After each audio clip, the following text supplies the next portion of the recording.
ja som Michal, alebo teda Mišák a my vás pri ďalšom rozhovore. Máme tu nového hostia. Dobrý deň. Dobrý, Takže ahoj. toto je Vladimír Kičín, ktorý vlastne chodí na Spartana. A čo je to vlastne ten Spartan?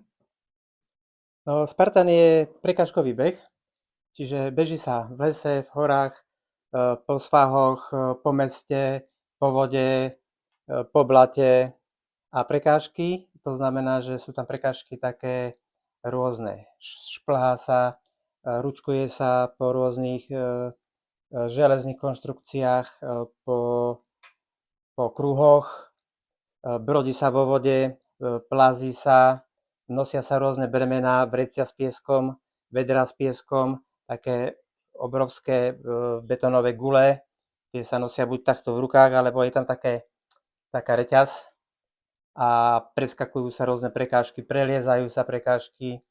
To sú také umelé prekážky, ktoré tam každý pretek postaví, ten organizátor, ale potom sú prekážky prírodné, že keď sa príde napríklad na Marinové Brdo, tak tam je iný terén ako napríklad vo Svite, alebo v zahraničí, alebo kde.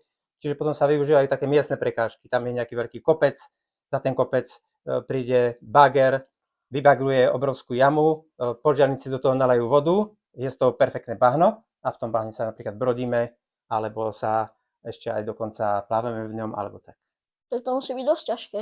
Je to ťažké, ale je to krásne, áno. Ideme na ďalšiu otázku. Ako ste sa dostali k tomuto športu? Pred rokmi bol na takomto preteku môj syn a my sme sa boli pozrieť na to a povzbudiť ho a odtedy som sa do toho zamiloval. Čiže hneď o rok presne a náhodou na tom istom mieste vo Svite bol ten istý pretek, ale o rok a už som sa tam zúčastnil. Takže to bola taká láska na prvý pohľad. Áno, jasné. Som si myslel, že som veľmi dobre nabehaný, trénoval som hrozne každý deň, aj dvakrát pred tým Spartanom a nakoniec som zistil, že vôbec nemám natrénované. Také to bolo ťažké tie prvé. Aká prekážka je pre vás najobľúbenejšia? Najobľúbenejšia je tá, ktorú zdolám. Lebo sú prekážky ťažké a ľahké. Ale dá sa neurobiť aj ľahká prekážka. A keďže za každú tú neurobenú prekážku sú tresty, tak vlastne ono je každá aj dobrá, aj zlá. Pretože keď tú prekážku urobím, tak je pre mňa ľahká a keď ju neurobím, tak aj tá ľahká je ťažká. A aké sú tie tresty, keď sa to prekážka No, tresty sú také rôzne. Doteraz asi 7 rokov boli angličáky tresty, čiže za každú nezdolanú prekážku bolo 30 angličákov. To je taký drep, hodíš sa na prsia a potom musíš vyskočiť, tliesknúť a vlastne 30 takýchto, vieš čo to je. Takže to bolo veľmi ťažké, ale teraz to zľahčili. Posledné 2 roky zrušili barpis a dali také trestné kolá. Čiže keď človek bežec neurobí nejakú prekážku, tak beží trestné kolo. Trestné kolo môže bežať po rovine, hore kopcom, cez rôzne kriaky. Potom môže bežať napríklad zase ďalší trest je s nejakou reťazou na sebe, ďalší trest je, že beží s nejakým závažím, napríklad s vrecom s pieskom, alebo tak podobne. Je to ľahšie ako tie angličáky, ale zasa to možno niekedy dlhšie trvá.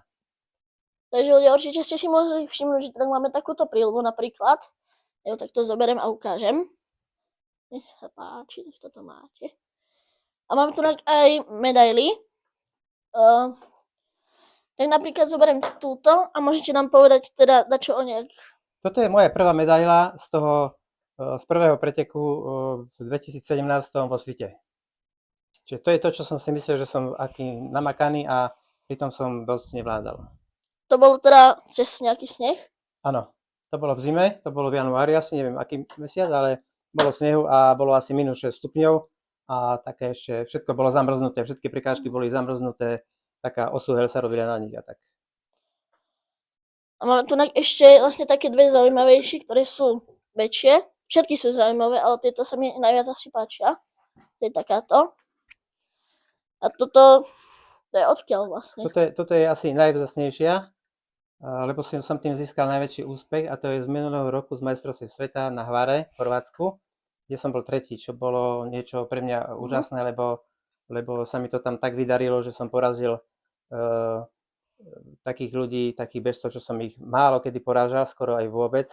Dokonca som porazil asi možno 10-15 násobného majstra sveta, ktorý skončil za mnou štvrtý, ktorý bol taký nešťastný, že nemal medailu, že ani nám nepodal ruku, išiel do cieľa a utekal preč. Takže to bol najväčší taký úspech. Inak ešte som chcel povedať, že ono sa to dá takto s tým hýbať a to vzadu sú hady. Viete nám niečo povedať o takýchto hadoch napríklad? Preto sú tam hady, lebo každý rok je v znamení nejakého zvieraťa a minulý rok bol v znamení hada. To znamená, na každej medaili je vyobrazený na niektorej prednej alebo zadnej časti had. Ešte tu je takáto, ktorá je tiež strašne krásna. Je to jedna z najkrajších. A teda vypadá to ako pracka, keďže to je pracka. Je to pracka na opasok. Je to... Takže ideme teda ďalej v rozhovore, ktorá prekážka u vás vzbudzuje rešpekt. Sú také prekážky, ktoré veľmi ťažko zdolávam. Od začiatku, keď som začal behať, tak som polovičku nevedel zdolať. Musel som strašne dlho trénovať, aby som sa napríklad naučil šplhať, aby som sa naučil rúčkovať. A je jedna taká prekážka, kde sa rúčkuje, volá sa twister. Je to na takých uchopoch, ktoré sa otáčajú a je to dosť, pre mňa je to dosť namáhavé. A hlavne, keď je zima alebo mokro, pretože keď je mokro, tak sa šmíka. Čiže vtedy tú prekážku nezdolám určite. Takže to je ťažšie potom. To je najťažšie. Volá sa twister. Zapamätaj si to. Twister. Ako prebieha vaša príprava na preteky? Ja mám prípravu vlastne každý deň. Každý deň cvičím alebo behám. Čiže každý deň cvičím, chodím do fitka väčšinou a ešte aj doma mám takú väžu pozváranú a každý tretí deň behám. Čiže aby som si nezničil viac kolena alebo nohy, tak nemôžem behať každý deň, takže nohy si oddychnú 2 dní a potom zase behám. Behám kratšie trasy a rýchlejšie a potom cez víkend väčšinou také dlhšie a pomalšie. Ja vám potom tú väžu aj ukážem, na konci videa ju budete vidieť. A aký je vek vašich superov? No, keďže ten Spartan je rozdelený podľa vekových kategórií, tak mňa zaujíma moja kategória a to je 60+. Čiže do 60 rokov sú kategórie po 5 rokov. Čiže napríklad 30, 35, 40, 45, 45, 50 a tak ďalej, až do 60. Ale od 60 rokov už je iba jedna kategória. 60+ sa to volá. To znamená, že kto má 60 rokov, alebo 80, alebo 90, alebo 120, je to jedno, lebo beháme v jednej kategórii. Čiže moji superi sú 60 roční a viac.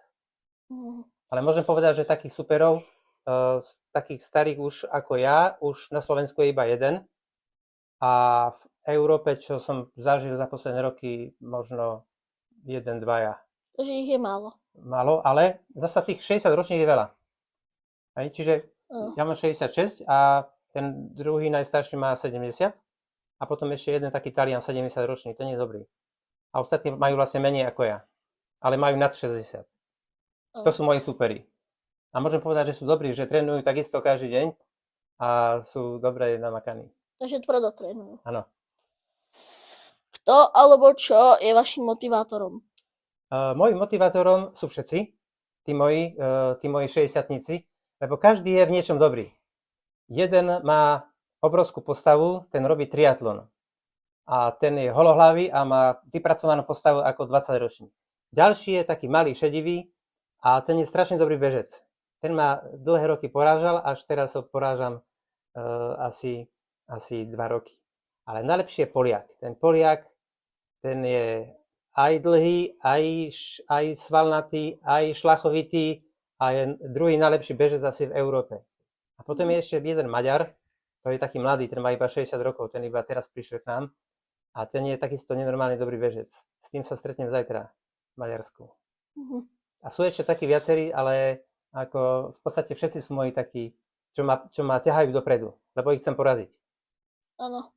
Viem, že ste sa zúčastnili preteku vlastne Spartana priamo v Aténách. Aké boli vaše pocity? Áno, no Atény to je taká výzva pre všetkých, tam treba ísť aspoň raz za život, lebo to sú majstrovstvá sveta v trifekte. V trifekte to znamená, že sa beží v piatok jeden deň, v sobotu druhý deň a v nedeľu tretí deň. A na takých majstrovstvách sveta sú všetky prekážky ťažšie, ako bývajú behom roka. Vyššie, dlhšie, strmšie a skrátka sú ťažšie. A bolo to veľmi, veľmi, veľmi náročné ale bol to zasa jeden z najkrajších víkendov v živote. A ten išlo veľmi krásne. Áno, a to nebolo priamo v Atenách, to bolo v Sparte. To je asi 2 hodiny autom od Aten, ale tá príroda tam bola neuveriteľne krásna. Krásna, nádherná. Viem, že ste boli v roku 2023, v Hradovských novinách o vás písali, ako o 20-násobnom medailistovi preteku Spartan Race. Koľko medailí zdobí vašu zbierku? No, nemám to presne Dnešnému zratané, dňu. ale určite je to viac ako 60. Tak to Čiže je dosť typujem veľa. tak 65, čo je naozaj dosť. Málo ktorý z tých Spartanov, čo sa stretávame v Európe, má toľko. V tých nižších kategóriách áno, ale v takých vyšších veľmi nie. To si veľmi vážim, jasné, že. Môžete vidieť je za nami, tu hore, aj tam vzadu, aj tu na. Kľudne si to môžete obzrieť v priebehu videa. A teda tu na toto hore sú diplomy a na každých je vlastne dole kód, môžeme to aj ukázať. Tu je kód, taký voucher, ktorý vlastne platí ako vstupenka zadarmo na ďalšie preteky. Čiže ďalšie preteky si nemusím platiť, ale môžem použiť tento kód. Ten sa odblokuje a vlastne mám zadarmo ďalšie preteky. Čo je dobré, lebo tie poplatky sú veľmi vysoké. Od 50 až do v zahraničí až do niekedy viac ako 250 eur. Čiže je dobre vyhrávať. A ktorá z medailí je pre vás najvzácnejšia? A prečo? Čiže to sme sa už bavili o tom, že tieto som vybral také najvzácnejšie, lebo každá má niečo, ale všetkých 80 alebo koľko ich mám sú vzácne, lebo každý pretek je ťažký. Nemôžem povedať, že tento pretek bol ľahký za tých 7 rokov alebo 8 rokov. Všetky boli ťažké, ale tieto sú také špecifické. Každá má niečo do seba. Áno. A okrem týchto Toto medailí? chcem ešte vyzdvihnúť. Toto je napríklad strašne malakalo ísť do púšte. To som stále iba sníval o tom. Čiže toto je z Abu Dhabi. 22 km v púšti. To som sa vytrápil tam skoro 5 hodín. Tak, ale stalo to za to. Tá medaila je nejaký unikát. Toto. A na druhej strane je vlastne tiež takéto zbieratko. To je orol, áno. Vtedy bol orol. Takže Znamení orla tento rok. tak, no. Máme tu ešte aj iné medaile, no alebo trofeje. A sú to takéto, neviem, či ich vidíte. Môžeme ich ukázať. Takéto ceny sme dostávali prvý traja v roku 2020 a 2019. To boli také ešte dobré roky, ale odvtedy už všetci šetria, tak nám dávajú len medaily a toto už odvtedy sme ich dostávali. Takže tak. Preto ich mám iba tak málo, iba z 2 rokov. Tak tie musia byť poriadne vzácne. Áno, sú vzácne. To aj vtedy som získal, od toho 20. som získal taký nepísaný titul najlepšieho Slováka, čo už asi 5. rok som najlepší Slovák v mojej kategórii Spartan Race. Tak to je super, gratulujeme. Ďakujem, jasné. Vlastne ideme teraz ďalej. Ako tento váš koníček ovplyvnil vás a vašu rodinu? No, mňa ovplyvnil tak, že mám každý deň pohyb, čo vo vyššom veku odporúčam každému. Stalo sa to už súčasťou môjho života, že nerozmýšľam ráno, že či idem do roboty alebo na nákup, ale rozmýšľam o tom, že na aký tréning idem. A tým pádom aj moja rodina už s tým žije, lebo niekedy chodíme buď s manželkou dvaja, aj s kamarátmi na preteky, alebo niekedy aj celá rodina. Aj dokonca aj s vnúčatmi už som behal, takže tí už sú zvyknutí na mňa, že keď nie som doma, tak som niekde behám po horách. Áno. Viem ešte o tom, že vlastne minulý víkend, 6. apríla, ste boli v Bratislave na maratóne. Bol pre vás ťažší ako Spartan, alebo ľahší? Bolo pre mňa veľmi ťažký v tom, že ja nie som maratónec, ani neviem, ako sa behá maratón, ale strašne som to chcel skúsiť. A môj druhý syn si to tiež chcel skúsiť a sme si to skúsili obidvaja. Pre mňa to bolo ťažké a pre mňa to bolo ťažké. Vytrápil som sa do citosti. Takže to bolo ťažšie ako Spartan? Nedá sa to porovnať, lebo maratón je iba taký beh, až by som povedal, nie že nudný, ale taký oproti Spartanu nudný, lebo človek iba beží a v Bratislave iba po rovinách. Spartan je v tom pekný, že každú chvíľku na teba vybehne spoza hory alebo spoza nejaká prekážka a ty vlastne už ideš niečo zdolať a ten mozog ti funguje úplne ináč. Už sa začne zapodievať to prekážkou a adrenalín ti vystúpa hore a zasa po prekážke sa ti uvoľní, lebo ju spravíš, si šťastný a zasa bežíš ďalej a zasa za 200-300 metrov máš inú prekážku a na tom maratóne tam len bežíš a bežíš a bežíš a cieľ je úplne ďaleko. Áno, takže Spartan je vlastne taký lepší v A tom. krajší. Ako prebieha vaša rekonvalescencia po nejakých pretekoch? Pre mňa je najdôležitejší spánok. Chvála Bohu, že dobre spím, takže ja celú tú únavu z nôh a z tela odbúram väčšinou v noci. Áno. A keď je ťažký pretek alebo ťažký víkend, že mám 2-3 preteky, tak ten pondelok ešte nejdem ani cvičiť, ani behať, to oddychujem úplne, ale potom už v útorok už idem. Ale keď je ľahší pretek, tak hneď idem na druhý deň do fitka a rozťahujem si to, čo ma bolí a je to lepšie ako ležať. Takže sa neustále hýbete. Áno. Čo plánujete do budúcna? Aké sú vaše méty? Ja už som prekonal všetky mety, čo som mal, aj čo som nemal. Takže ja už nemám žiadne mety, nejaké špeciálne, lebo mne sa niekedy pred 15 rokmi som mal taký ani nie sen, iba takú myšlienku, že chcel by som ísť na nejaké majstrovstvá.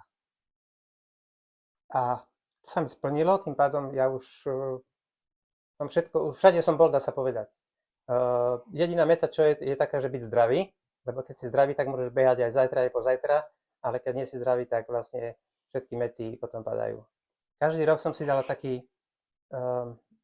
mini cieľ, že okrem normálnych pretekov Spartan, ktoré sa konajú väčšinou v týchto 4 krajinách, Poľsko, Slovensko, Česko, Maďarsko, tak ísť aj niekde inde, na také perličky. Takže preto som bol v Abu Dhabi, na Malorke, v Londýne, v Grécku, v Slovinsku, v Rakúsku a tak. Čiže každý rok idem ešte na 1-2 preteky tak troška ďalej. Je to tam také iné prostredie, iní ľudia a tak, iná atmosféra. Áno, takže ste boli v rôznych krajinách. Áno. To sa týka aj ďalšia otázka, ktorá je vlastne na záver. Koľko krajín ste pritom navštívili? No, tých krajín zase nie až tak veľa, asi poviem, že 10. To nie je až tak veľa. Čakal som viac. No, lebo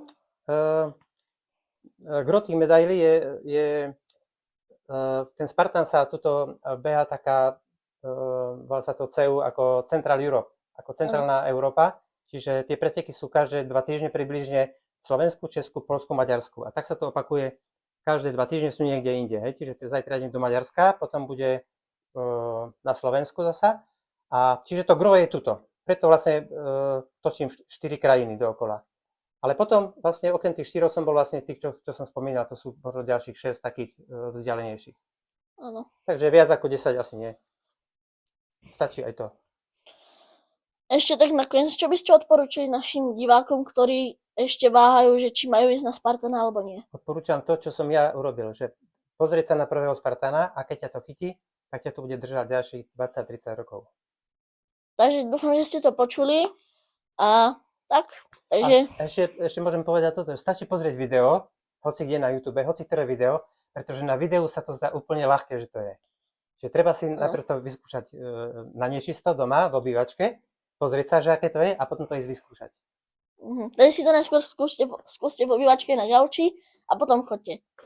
Takže ja sa s vami teda lúčim ako Myšiak. A ak chcete ďalší rozhovor alebo chcete nejaký veľkonočný špeciál, tak kľudne mi napíšte do komentárov. Dajte like, odber a zazvonte na zvonček poriadne. A ešte tak nakoniec, my sa s vami zdravíme a lúčime. Ahoj. Ahoj.